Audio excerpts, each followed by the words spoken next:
Hello Manchester United fans, today's updates Bruno Fernandes to Saudi Arabia. The transfer that could change everything at Manchester United. Imagine waking up tomorrow morning to find out that Bruno Fernandes, the heartbeat of Manchester United for over 4 years, has packed his bags for Saudi Arabia. Sounds crazy, right? Well, it might not be as far-fetched as you think. With just days left in the transfer window, Al Ittihad have made their move for our Portuguese captain. This isn't just another rumor doing the rounds on Twitter. This is serious business, and it could reshape everything we know about this Manchester United team. But here's the million-dollar question. Should United even consider letting their best player walk away? And if they do, what does it mean for the future of our club? The Saudi connection. More than just money. Let's be honest here. When Saudi clubs come calling, they don't mess around with small change. Al Ittihad are reportedly ready to offer Bruno a whopping £33 million per year. That's more than £600,000 every single week. To put that in perspective, that's more than what most Premier League players earn in an entire year. But this isn't the first time Saudi clubs have tried to tempt our captain. Remember when Al Hilal came knocking with a £100 million offer during the FIFA Club World Cup? Bruno said no. Then Al Nassr, where his Portugal teammate Cristiano Ronaldo plays, tried their luck this month. Again, Bruno turned them down. So what makes Al Ittihad think they can succeed where others have failed? The answer might lie in timing. Manchester United are in a very different place now compared to earlier in the summer. The team is struggling, the manager is under pressure, and the club's financial situation isn't exactly rosy. Sometimes, circumstances can change a player's mind faster than you'd expect. Bruno's journey at Old Trafford. Before we dive deeper into this transfer saga, let's take a moment to appreciate what Bruno Fernandes has given to Manchester United. When he arrived from Sporting Lisbon in January 2020, the club was a shadow of its former self. The team was struggling to create chances, lacking leadership, and the fans were crying out for someone to make things happen. Enter Bruno Fernandes. From his very first game, it was clear that United had found something special. His passes were crisp, his vision was incredible, and he had that rare ability to make something out of nothing. Remember that debut against Wolves? The way he controlled the game from midfield was like watching a master at work. Over the past 4.5 years, Bruno has been United's most consistent performer. He scored goals from midfield, created countless chances for his teammates, and stepped up as captain when the team needed leadership most. His penalty record alone tells a story of reliability under pressure. But football is a funny game. Even the best players can find themselves in situations where change might be the best option for everyone involved. The numbers behind the transfer. Let's talk money, because that's what this is really about. Al Ittihad are reportedly offering around £90 to £100 million for Bruno's signature. For a 30-year-old midfielder, that's serious money. In fact, it's probably more than United could get from any European club. Why is this important for United? Well, the club has been trying to balance their books for quite some time now. They've spent heavily in recent transfer windows, and they need to be smart about how they manage their finances going forward. Think about it this way. Selling Bruno for £100 million would give United enough money to completely rebuild their midfield with younger players. They could sign 2 or 3 quality players for that amount and set themselves up for the future. But here's the catch. Money doesn't always buy you what Bruno brings to the team. Leadership, experience, and that ability to change games in a split second. These are things you can't just purchase in the transfer market. What this means for Ruben Amorim. The timing of this potential transfer couldn't be more challenging for manager Ruben Amorim. The Portuguese coach is still finding his feet at Old Trafford, and losing his compatriot and probably his most reliable player would be a massive blow. Amorim has already had to deal with several selection headaches this season. The article mentions how he's been rotating between Andre Onana and Altay Bayindir in goal, and now he might have to plan his entire midfield without Bruno. But maybe, just maybe, this could be the fresh start that both the manager and the club need. Sometimes, when a team becomes too dependent on one player, it can actually hold back other talents from stepping up. Look at what happened when Cristiano Ronaldo left United the first time in 2009. Many thought the club would collapse without their superstar. Instead, other players stepped up, and United went on to win more trophies. Could history repeat itself if Bruno leaves? The domino effect on other players.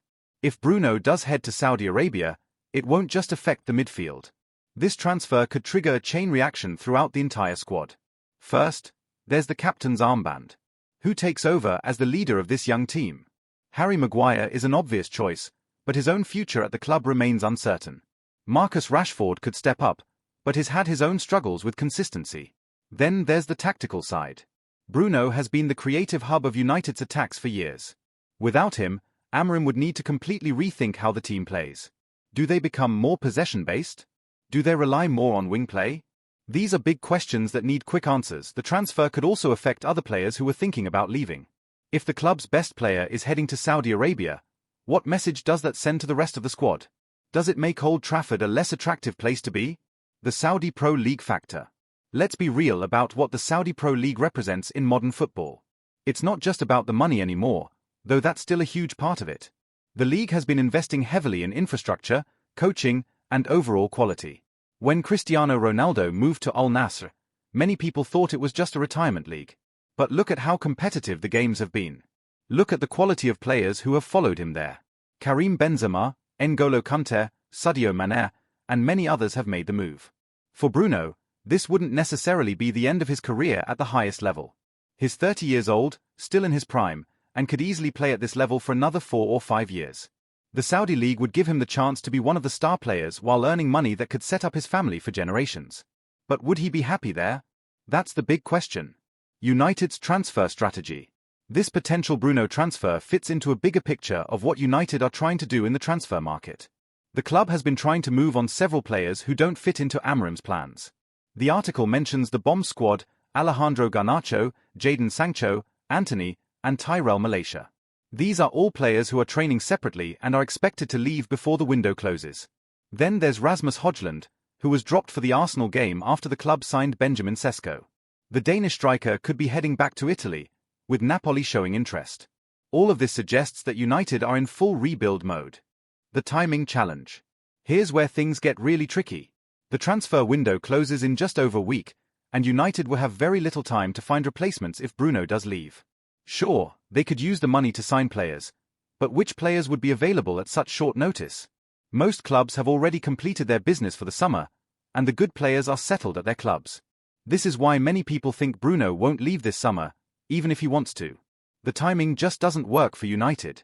They'd be left with a massive hole in their squad and no time to properly fill it. But then again, £100 million is £100 million. That kind of money could convince United to take the risk and sort out the replacement situation in January or next summer. What about Bruno's own feelings? Let's think about this from Bruno's perspective for a moment. He's 30 years old, and this might be his last chance to earn this kind of money. As a professional footballer, his career could end at any moment due to injury or just natural decline. The Saudi offer represents financial security for life. Not just for him, but for his children and grandchildren. That's not something you can easily turn down, especially when you've already given your best years to a club that's struggling to compete for major trophies. But Bruno has also shown incredible loyalty to United. Even when the team was playing poorly, even when other players were criticizing the club, Bruno kept working hard and trying to make things better. The question is, has that loyalty been rewarded? United haven't won a major trophy since Bruno arrived. The club has changed managers multiple times, and the team still looks far from challenging for the Premier League or Champions League. Maybe Bruno feels like he's done all he can for United, and it's time for a new challenge. The bigger picture for United. This potential transfer is about more than just one player. It's about what kind of club Manchester United wants to be going forward. If they sell Bruno to Saudi Arabia, it sends a message that they're willing to let their best players go for the right price. Some people will see this as smart business. Others will see it as a lack of ambition. But maybe that's not fair. Maybe United are trying to be smarter about how they build their team. Instead of keeping one superstar player on huge wages, maybe they want to spread that money across multiple good players who can contribute to a more balanced team. Look at clubs like Brighton or Brentford. They don't have superstar players earning £200,000 per week, but they have well-balanced squads where everyone knows their role. Maybe United are trying to move toward that model. The Saudi Pro League's growing influence. We can't talk about this transfer without acknowledging how the Saudi Pro League is changing football. This isn't just about one club trying to sign one player. This is part of a bigger strategy to make Saudi Arabia a major force in world football. The Saudis have unlimited money, and they're not afraid to spend it. They've already convinced some of the world's best players to move there, and they're not stopping anytime soon. This creates a problem for European clubs. How do you compete with clubs that can offer players twice or 3 times what they could earn in Europe? How do you convince a 30-year-old player to stay when he could secure his family's future with one move?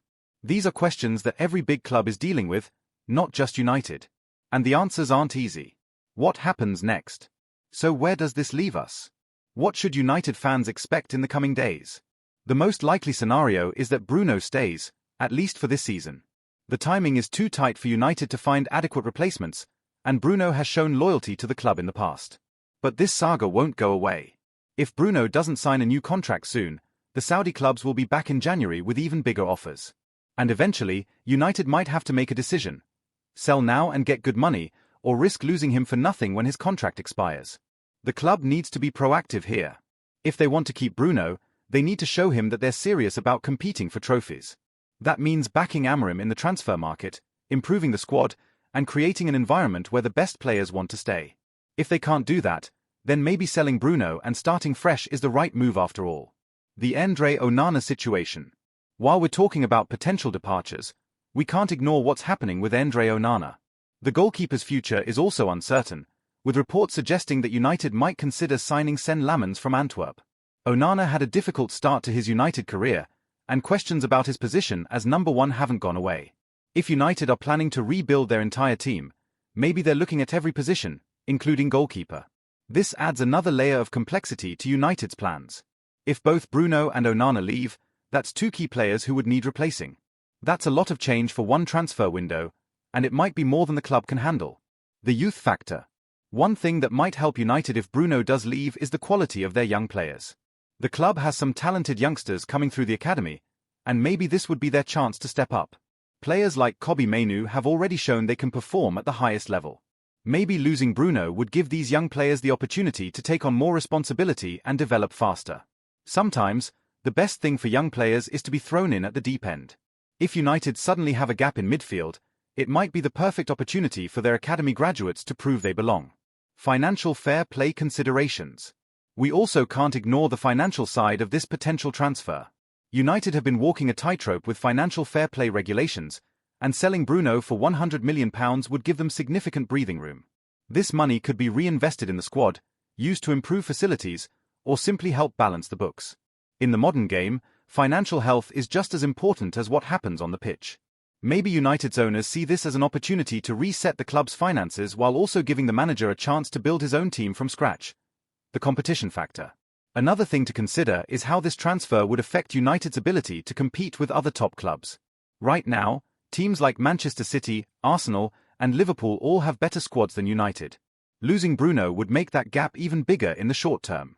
But if United use the money wisely, maybe they could close that gap faster than people expect.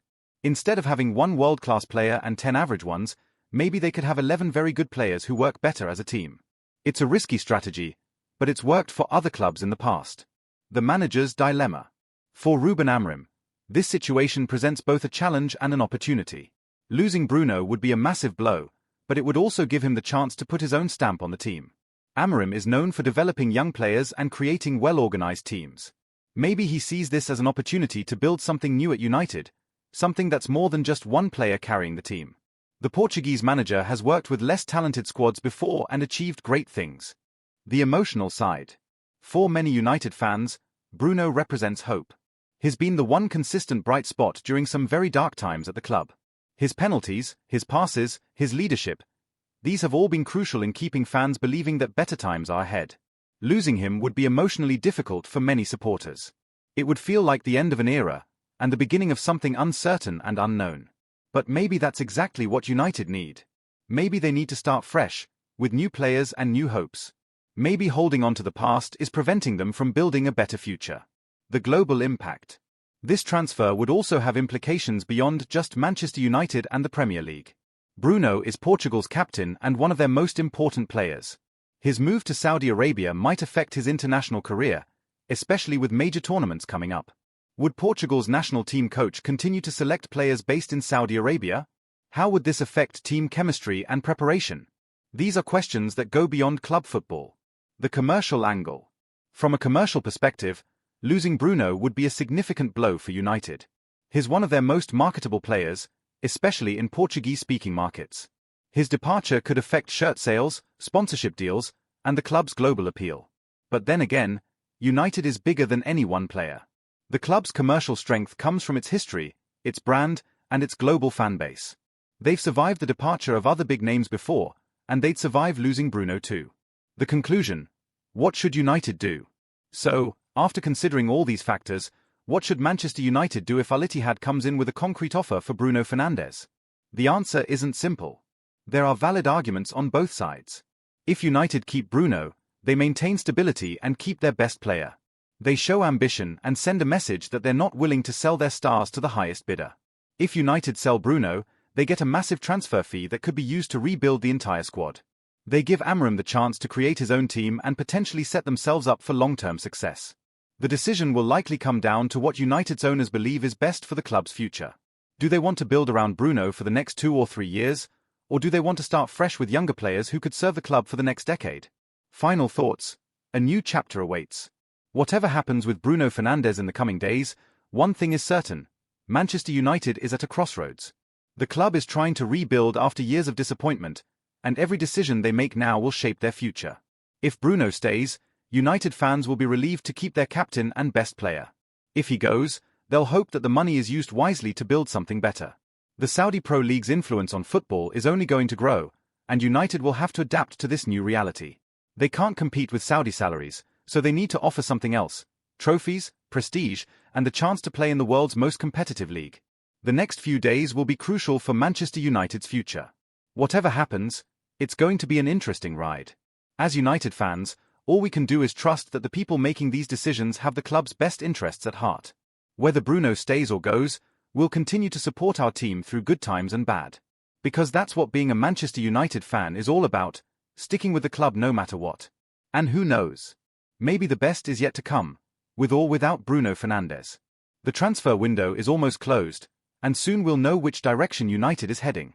Until then, all we can do is wait and hope that whatever happens, it leads to better days at Old Trafford. After all, this is Manchester United we're talking about. We've been through tough times before, and we've always come out stronger on the other side. This time won't be any different.